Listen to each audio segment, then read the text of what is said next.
Escomb Church is located in the village of Escomb on the River Wear. It is close to Bishop Auckland, within County Durham in the northeast of England, UK.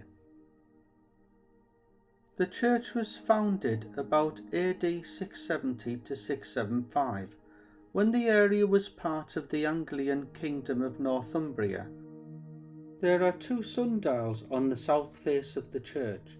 The sundial above the porch is reckoned to be early 17th century and has 12 hours marked out in Roman numerals. It is an ordinary vertical sundial in rather poor condition and not subject for discussion within this video. The video explores the early 7th or 8th century sundial located between the windows and approximately 6 metres from the base on the south wall of the nave. It is reputed to be the oldest sundial still in its original place in the country.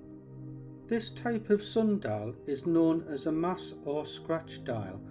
They are called mass dials because it is thought that some showed the time of the mass and other services held during the day. They are also known as scratch dials because many of these dials are quite crudely scratched into the stone. Scratch sundials survive in a bewildering variety of forms. They are the earliest time indicators to survive in any appreciable number. Thousands have been recorded not only in England but across Europe.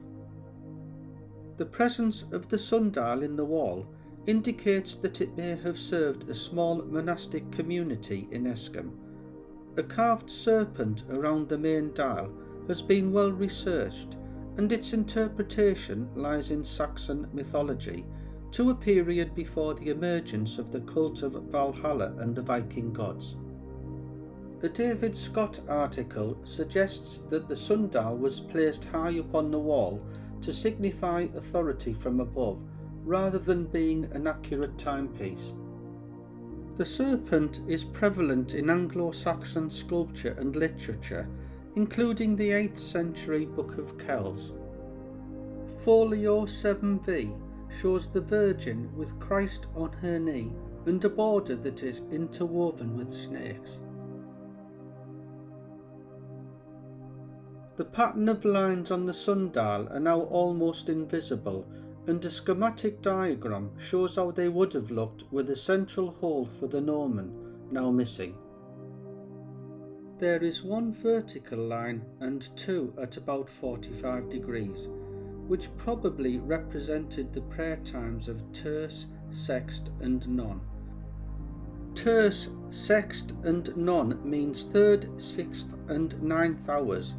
These are significant times when the early Christians would have prayed, and relate to approximately mid-morning, noon and mid-afternoon. Originally there may have been a horizontal line, which has eroded away in the course of 12 centuries. The 3 lines show clearly that it was intended to divide the day into the 4 usual Saxon tides. To consider the working of a scratch dial, the shadow of the gnomon moves like a hand across the dial. During the daylight hours, it describes a semicircle, beginning at sunrise at the left-hand horizontal line and ending at sunset at the right-hand horizontal line. The gnomon was fitted pointing approximately south and at 90 degrees to the dial as shown in the left-hand drawing. An existing Saxon scratch dial with a gnomon fitted is shown on the right-hand photo. The Anglo-Saxon day would have started at sunrise and ended at sunset. The semicircular sundial depicted the daylight period, with the horizontal line representing sunrise and sunset. The Anglo-Saxons divided the night and day into 8 artificial divisions known in Old English as tid or tides.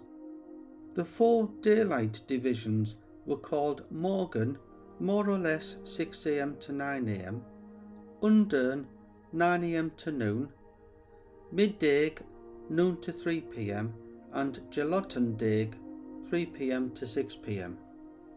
Morning noon and evening are remnants of this division still in use today, as are Moontide, Yuletide and Shrovetide. Escomb Church is located at a latitude of approximately 55 degrees north of the equator. This has the effect of a long summer day and a short winter day, with a subsequent variation in the times indicated by the shadow lines on the sundial.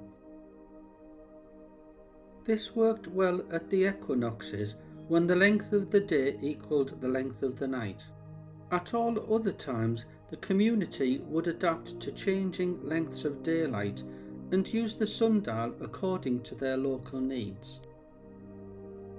This system of timekeeping, though it may seem rather haphazard to us today, worked quite well in Anglo-Saxon times when, owing to a lack of effective illuminance, the work of each day had to be planned as to fall within the limits of sunrise and sunset.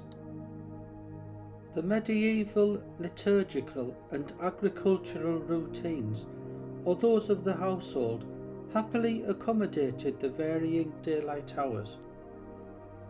In order to simulate the movement of the sun's shadow, a simple A4 reproduction of a semicircular scratch dial was fixed to my garden fence, incorporating a perpendicular gnomon pointing south. A time-lapse recording was completed to show the movement of the shadow across the dial on a bright sunny day. The time-lapse recording was then superimposed on the Escomb sundial to show how the sun's shadow would have been seen as it moved across the face of the sundial. By the 14th century, the appearance of mechanical clocks allowed for a regulated 24-hour period, and ecclesiastical timekeeping was no longer reliant on daylight. The cathedrals of both Salisbury and Wells had clock mechanisms by the late 14th century. Throughout the 14th and 15th centuries, mass dials were still in use alongside the new mechanical clocks. There are still many examples of early scratch or mass sundials to be seen on old churches, and most are catalogued on the British Sundial Society website, link in the description. Future videos will explore more fascinating aspects of sundials and their unique method of timekeeping.